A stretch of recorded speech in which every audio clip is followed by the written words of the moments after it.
Olá, como que você está? Espero que você esteja bem e em paz, como deve ser, aqui no nosso café. Café com Jesus, mais uma edição, hoje, a bola da vez, Êxodo capítulo 35, leitura e reflexão. Primeiro, leitura, vamos lá? A lei do sábado. Moisés reuniu toda a comunidade de Israel e lhes disse: essas são as coisas que o Senhor os mandou fazer. Em 6 dias qualquer trabalho poderá ser feito, mas o 7º dia ele será santo, um sábado de descanso consagrado ao Senhor. Todo aquele que trabalhar nesse dia terá que ser morto, nem sequer acendam fogo em nenhuma das suas casas no dia de sábado. O material para o tabernáculo. Disse Moisés a toda a comunidade de Israel: foi isto que o Senhor ordenou: separem dentre os seus bens uma oferta para o Senhor. Todo aquele que de coração estiver disposto trará como oferta ao Senhor ouro, prata e bronze, fios de tecidos azul, roxo e vermelho, linho fino e pelos de cabra, peles de carneiro tingidas de vermelho e couro, madeira de acácia, óleo para a iluminação, especiarias para o óleo da unção e para o incenso aromático, pedras de ônix e outras pedras preciosas para serem encravadas no colete sacerdotal e no peitoral. Todos os que dentre vocês forem capazes virão fazer tudo quanto o Senhor ordenou. O tabernáculo com a sua tenda e a sua cobertura, os ganchos, as armações, os travessões, as colunas e as bases, a arca com as suas varas, a tampa e o véu que a protege, a mesa com as suas varas e todos os seus utensílios, e os pães da presença, o candelabro com seus utensílios, as lâmpadas e o óleo para iluminação, o altar do incenso com as suas varas, o óleo da unção e o incenso aromático, a cortina divisória à entrada do tabernáculo, o altar do holocausto com sua grelha de bronze, suas varas e todos os seus utensílios, a bacia de bronze e sua base, as cortinas externas do pátio com as suas colunas e bases, e a cortina da entrada para o pátio, as estacas do tabernáculo e do pátio para suas cordas, as vestes litúrgicas para ministrar no lugar santo, tanto as vestes sagradas de Arão, sacerdote, como as vestes de seus filhos, para quando servirem como sacerdotes. Então toda a comunidade de Israel saiu da presença de Moisés, e todos os que estavam dispostos, cujo coração os impeliu a isso, trouxeram uma oferta ao Senhor para a obra da tenda do encontro, para todos os seus serviços e para as vestes sagradas. Todos os que se dispuseram, tanto homens como mulheres, trouxeram joias de ouro de todos os tipos, broches, brincos, anéis e ornamentos, e apresentaram seus objetos de ouro como oferta ritualmente movida perante o Senhor. Todos os que possuíam fios de tecido azul, roxo e vermelho, ou linho fino, ou pelos de cabra, peles de carneiro tingidas de vermelho, ou couro, trouxeram-nos. Aqueles que apresentaram oferta de prata ou de bronze, trouxeram-na como oferta ao Senhor, e todo aquele que possuía madeira de acácia, para qualquer das partes da obra, também a trouxe. Todas as mulheres capazes teceram com suas mãos e trouxeram o que haviam feito, tecidos azul, roxo e vermelho e linho fino. Todas as mulheres que se dispuseram e que tinham habilidade teceram pelos de cabra. Os líderes trouxeram pedras de ônix e outras pedras preciosas para serem encravadas no colete sacerdotal e no peitoral. Trouxeram também especiarias e azeite de oliva para a iluminação, para o óleo da unção e para o incenso aromático. Todos os israelitas que se dispuseram, tanto homens como mulheres, trouxeram ao Senhor ofertas voluntárias para toda a obra que o Senhor, por meio de Moisés, ordenou-lhes que fizessem. Os artesãos do tabernáculo. Disse então Moisés aos israelitas: o Senhor escolheu Bezalel, filho de Uri, neto de Ur, da tribo de Judá, e o encheu do Espírito de Deus, dando-lhe destreza e habilidade e plena capacidade artística para desenhar e executar trabalhos em ouro, prata e bronze, para talhar e lapidar pedras e entalhar madeira para todo tipo de obra artesanal. E concedeu tanto a ele como a Oliabe, filho de Aizamaque, da tribo de Dan, a habilidade de ensinar os outros. A todos esses deu capacidade para realizar todo tipo de obra, como artesãos, projetistas, bordadores de linho fino e de fios de tecidos azul, roxo e vermelho, e como tecelões. Eram capazes de projetar e executar qualquer trabalho artesanal. Senhor nosso Deus, muito obrigado pela leitura que nós fizemos agora de Êxodo 35. Vai à frente, Pai, nessa reflexão que vamos fazer. Em nome de Jesus, amém, amém. Meus irmãos, então aqui nós temos Êxodo capítulo 35. A gente já fez a leitura e agora vamos fazer então essa reflexão aqui para a gente poder compreender um pouquinho mais do texto e algumas curiosidades também que a gente tem. Então, esse capítulo 35 está marcando o quê? A continuidade dessa transição entre a aliança recém-restaurada aqui em Êxodo 34, que nós vimos, capítulo anterior, após o episódio, inclusive, do bezerro de ouro, certo? E a execução prática agora das instruções divinas dadas a Moisés no monte.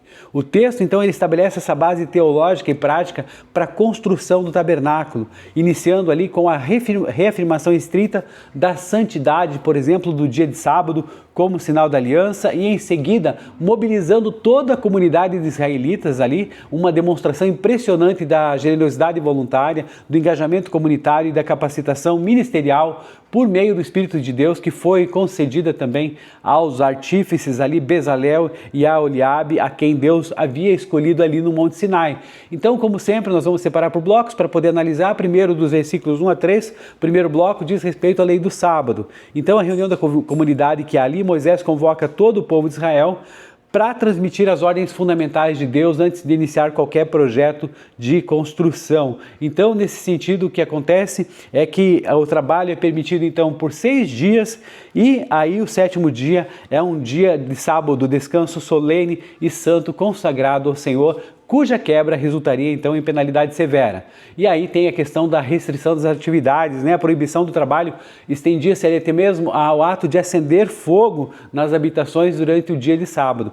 Por quê? Porque o ritmo do descanso antes da obra é importante. Veja só, uma das curiosidades teológicas aqui que é marcante desse capítulo é que antes de ordenar a construção do tabernáculo, o projeto mais complexo e sagrado da comunidade no deserto, Deus ratifica a ordem de guarda no sábado. E na lógica do reino, o descanso precede o trabalho. Deus lembra o povo que a habitação de Deus entre eles não pode ser construída, gente, por meio da exaustão, do ativismo religioso ou da ansiedade, mas deve fluir aí de um povo que descansa na provisão e nesta aliança com o Criador. E aí sobre o fogo, nessa questão do fogo, que o fogo era essencial ali para a metalurgia, para a olaria e para o preparo também dos alimentos ali mais pesados, né, mais top. E aí no contexto do sábado, cessar o fogo significava literalmente interromper esse esforço produtivo industrial, convidando então toda a comunidade a confiar que Deus, o Senhor Deus, supriria as necessidades mesmo quando a atividade humana cessasse completamente.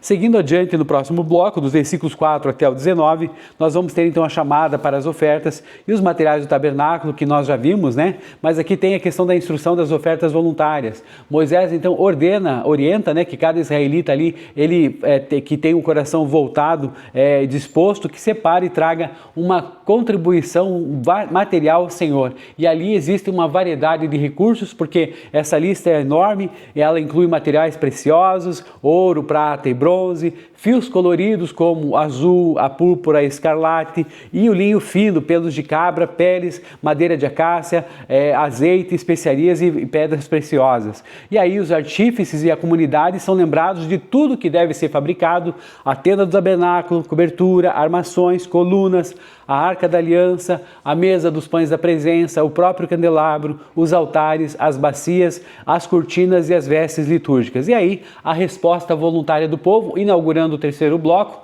dos versículos 20 até o 29, diz o seguinte, que esse povo na verdade, após ouvir ali as instruções, o povo se retira para buscar os itens necessários. E aí a generosidade dos homens e mulheres, todos os que se sentiram motivados ali no coração, e homens e mulheres, como já falei, retornam trazendo ofertas voluntárias, desde joias, fivelas, anéis de ouro, até tecidos, peles e madeira de acácia. E aí os líderes da comunidade também, né, se destacam trazendo ali as pedras preciosas e os elementos aromáticos e óleos para o culto. E aqui nós vemos uma generosidade estonteante, né, motivadora e maravilhosa de ver, porque o texto destaca a resposta imediata do povo com a expressão: e todos os que estavam dispostos, cujo coração os impeliu a isso, trouxeram uma oferta ao Senhor para a obra da tenda do encontro, para todos os seus serviços e para as vestes sagradas.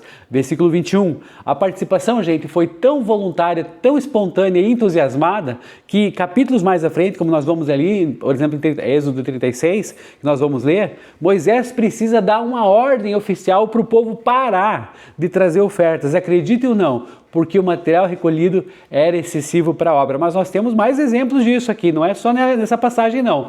Se você estiver conosco, quando nós formos fazer a análise de Êxodo 36, nós vamos ver sobre isso também. Então aguarde, tá? E aí o último bloco, o bloco 4, versículos 30 a 35, nós temos essa capacitação dos artesãos, né? Do Bezalel e do Aholiabe. Então Moisés apresenta Bezalel, que é da tribo de Judá, e também é o artífice principal escolhido e divinamente comissionado por Deus. Nós já vimos isso antes, nos estudos anteriores, e aí Deus encheu Bezalel com seu espírito, concedendo-lhe então sabedoria, inteligência e plena habilidade técnica para trabalhos ali em metal, lapidação de pedras e entalhe de madeira. E aí há uma parceria também e o dom de ensinarem que Aholiabe, filho de Aizamaque, da tribo de Dan, é associado a Bezalel e ambos recebem não apenas essa destreza artística aí para projetos e bordados, mas também recebem o dom de ensinar os outros artesãos da comunidade. Interessante, né? E aí a gente percebe o seguinte, que a escolha desses dois, né, ela desafia a visão de que o trabalho secular e o trabalho espiritual, eles estão separados. Deus enche Bezalel com seu espírito não para profetizar ou para liderar uma oração, por exemplo, mas para trabalhar ali com a ourivesaria, com a lapidação, com o entalhe. Isso demonstra o quê, gente? Que existe entre nós uma vocação que nossas habilidades manuais, intelectuais, artísticas, são dons concedidos por Deus e manifestações da sua graça para edificação e também para que nós possamos, né, desenvolver culturalmente a sociedade. Então, tudo é junto, nada é separado, secular, espiritual. Não, aqui a gente prega a missão integral do cristão. E aí temos o dom do ensino como extensão da arte. Nós vamos ver no versículo 34 que nós notamos que Deus não apenas deu habilidade artística para Bezalel e para Aholiabe, mas também lhes concedeu a capacidade de ensinar os outros, né? Quem ensina aprende duas vezes, não é isso que se fala? Mas de qualquer maneira a gente percebe aqui que também tiveram esse dom para eles e na perspectiva bíblica, o verdadeiro mestre, o artífice, ele não guarda o conhecimento para ele, mas capacita e multiplica talentos, garantindo então a continuidade dessa obra comunitária.